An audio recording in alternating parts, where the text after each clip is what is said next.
Welcome back to ShareNet. My name is Bernice, and today's topic is about entrepreneurship. And we have a special guest joining us, Alex Carey. And Alex, thank you for joining us. Hi, yeah, happy to be here. First of all, why don't you tell us a little bit about yourself? Sure. So my name is Alex Carey. I work as a game designer and an accessibility consultant, mainly working with video games and alike. Yeah, my day job is I work on a little indie hack and slash game called Sacre Bleu. And the other major project I work on is a startup called Playability Consultancy, where we work with video game developers to help them improve their accessibility for the games that they're making. Oh, that's great. And how did you get started in this area, and why do you enjoy it the most? Yeah, so let me tell you a bit of a story. Sounds good. So when I was a kid, being a stereotypical Canadian, all I wanted to do was play hockey with my friends. Now, unfortunately, I use a power wheelchair for mobility, and skate attachments haven't, as far as I know, been invented for those. So that wasn't a thing I was able to do. So that made me feel left out. That made me feel excluded and othered. What I was able to do was play NHL 2003 for the original Xbox. So I would play game after game after game with my friends, and that made me feel included. It made me feel like I was on the same playing field with them. And that always really stuck with me, that through video games, I felt included. So I sort of took that with me for the rest of my life and turned it into something that I make a living off of. Nice. And what would you say is the biggest challenge being an entrepreneur and like doing indie game development? Yeah, for sure. So having a disability, I kind of like to think of it as playing life on hard mode. So you sort of, if you think about all the things you have to do in the day, what my lived experience consists of is less energy, more fatigue throughout the day. So I sort of have to get the same amount of stuff done in what feels like half the amount of energy. So it can be challenging to fit everything in. So there's lots of attempts to sort of optimize how you go about doing things and minimize the amount of energy that you need to put in to get things done, because all the same stuff still has to get done, but you just sort of have less energy to do each thing. So the challenge with that is just being creative, setting expectations for what you can do, right? So sometimes things won't get done in that day, and that's okay. And you just have to scope out how you're going to use the energy that you do have to make something that you're proud of, right? And do you have any plans in the future for this area?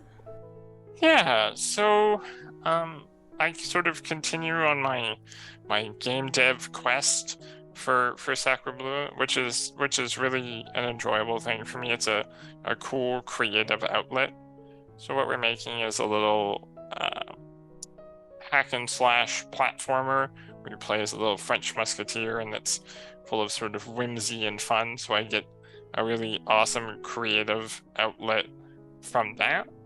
And then my plans with Playability as the sort of founder and sort of organizer of that is I hope to be able to add more work for the team that I've built up to be able to allow more game developers to have inclusive experiences within their games. So Playability is made up of a number of different what we call like barrier area experts. So our team is made up of people who are low vision and blind and hard of hearing and deaf, and people like myself who may have something that we call like a strength and dexterity barrier to gaming. as well as things like colorblindness and cognitive or emotional barriers to gaming. So having these people with lived experience in those areas allows us to address a wide variety of barriers that may come up within an interactive experience. So I guess the plans for the future is to be able to have these team members that we've brought together offer this service to game developers so that more people can play these awesome experiences that can be inclusive and empowering. Nice.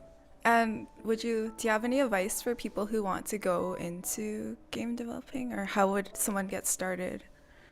Yeah, so there's lots of paths into game dev.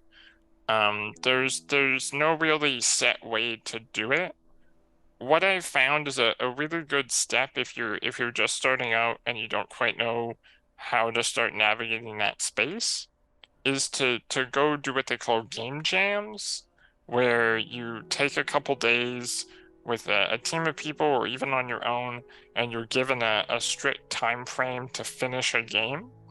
And I think I've done several of them in the past, and they're always really rewarding experiences where you're forced to sit down and take a weekend or longer and make something, actually dive into the tools and the processes and really explore how that works and if it is a good fit. Because sometimes it's lots of fun to play the games, but when you sort of get into the muck and have to start writing code, that can sort of take the shine off the experience sometimes. But I think it's a good thing for anyone to try out and see if it's something they might want to commit themselves to. And is there anything else you'd like to add or to share with our viewers?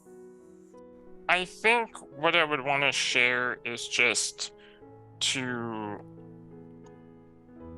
broaden the knowledge that people with disabilities of all kinds play games and participate in those.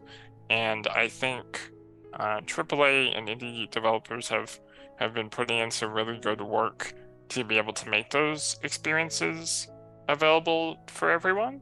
And I would just really encourage the industry as a whole to keep moving in that direction and following that trend of making it more inclusive and having those really powerful, empowering experiences available to as many people as they can. That's great. Well, thank you so much, Alex, for joining us today, and thank you to the viewers for joining us on this episode of ShareNet. And my name is Bernice, and remember to like this video and subscribe to RCD's YouTube channel, and we'll see you next time. Bye for now.